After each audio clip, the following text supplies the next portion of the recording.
Good evening, Mr. Potter. Harry Potter encounters many monsters on his travels, but few are as unpleasant as Professor Dolores Umbridge. You're going to be doing some lines for me today, Mr. Potter. No, not with your quill. I'm going to be using a rather special one of mine.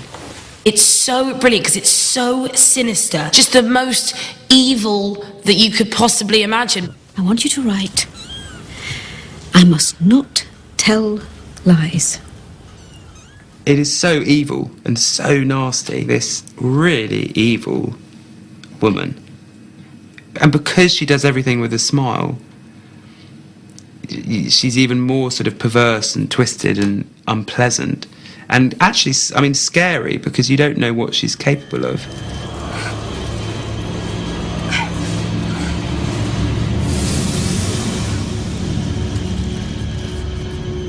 You deserve to be punished. Don't you, Mr. Potter?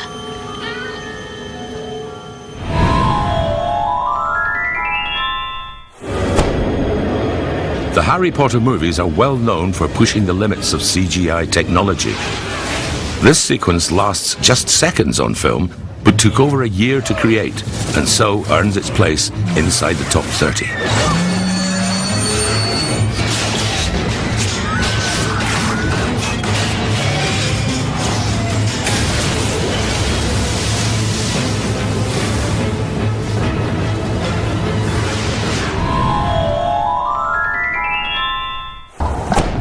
You remember the conditions on which I brought you with me? This potion might paralyze me. Why can't I drink it, sir? Because I'm much older. The scene where Harry has to kind of essentially poison his father figure was one of the hardest scenes to do. You are not to indulge these requests. It's your job, Harry, to make sure I keep drinking this potion.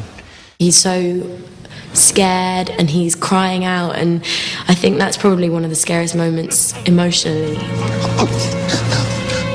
have to keep drinking, like you said, remember? What is amazing about that scene, actually, is Harry Potter as the character, his resilience to keep Dumbledore drinking it. Because you'd think you'd give in, you know, but he doesn't. Stop, it will stop, Professor, it will stop. But only if you keep drinking. Don't make me. I'm sorry, sir.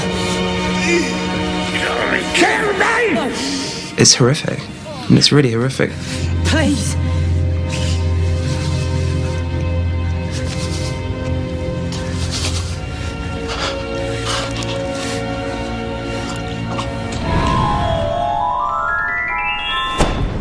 All right, Granger, as discussed. Polyjuice Potion allows the drinker to take on the form of someone else.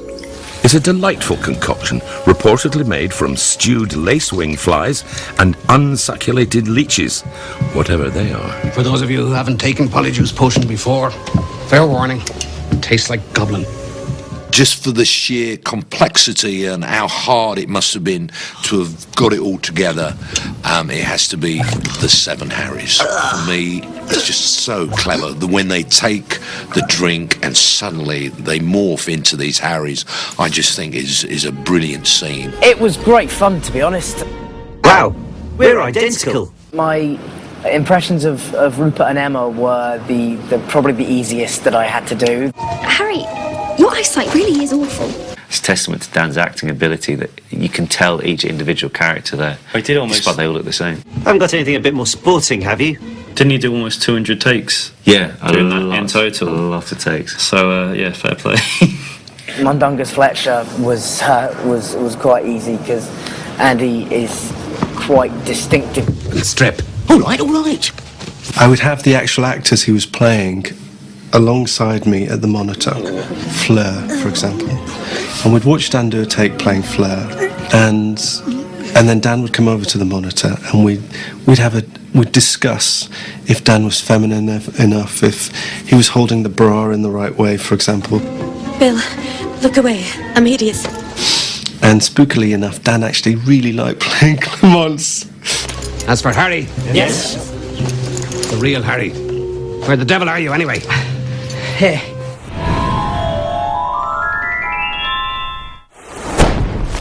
Now it's time for a story.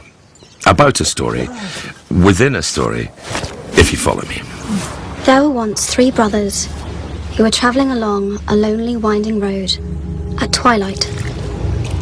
I was so thrilled that I got to read it. The 3 brothers simply waved their wands and made a bridge. I had to do quite a few takes just because trying to get the rhythm right with the animation was quite tricky. Before they could cross, however, they found their path blocked by a hooded figure.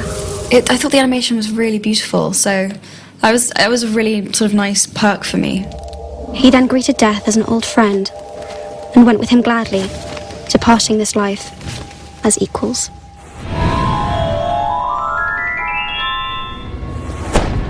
It's a chessboard.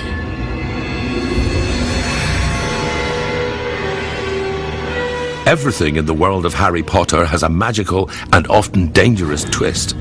Even a straightforward board game can become a matter of life and death. See, I love wizard chess. I think this is the only time, if I had to go into battle, I'd go, I'll have Ron. All right. Harry, you take the empty bishop square. Hermione, you'll be the Queenside Castle. And as for me, I'll be a knight. Not only is it very gripping, quite frightening and very threatening, very dangerous, because when your piece gets taken, that piece gets killed. But also, it allows our Ron Weasley, who so far has been a bit of baggage, he's been a hanger-on, he's been a bit dopey, he's screamed a lot, he's gurned a lot, he's been a nuisance. Suddenly, he comes good. Once I make my move, the Queen will take me. Then you're free to check the King. No. Ron, no! What is it? He's going to sacrifice himself. No, you can't! There must be another way! It was really a really cool scene, actually, because it was kind of Ron's first moment, really, where he kind of shows kind of a bit of bravery and kind of a lot of kind of support for Harry. Ron is there, taking control of this moment. Is thumbs up to Ron. We love Ron.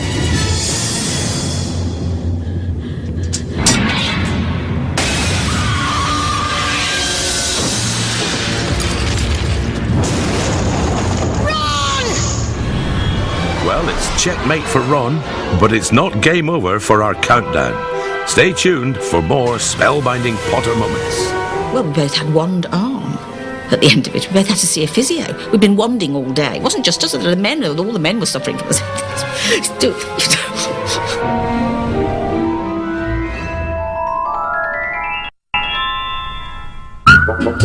Magic moments when two hearts are connected. Watching 3 child actors grow up on screen has been a genuinely unique experience. Prophetic casting has seen all 3 of them become superstars.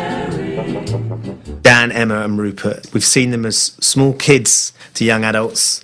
You know, they've been in these films for half of their lives, essentially. Do you think we'll ever just have a quiet year at Hogwarts? No. Dan, Rupert and Emma were terrific. You know, from the very first down, the very first film, all the way through. They were probably amongst the most professional of the actors on set. They always knew their lines, so focused. It's locked! That's it. We're done for. Move over! Daniel, in particular, is so driven as well. He has this way about him, this passion. Help me! Dan had the hardest job of all because Harry on the page is the most difficult, the most nebulous character. He's just been perfect, I think. Shush. Rupert's just a genius. I don't think anyone ever needed to tell Rupert how to play Ron. He just has known all the way through.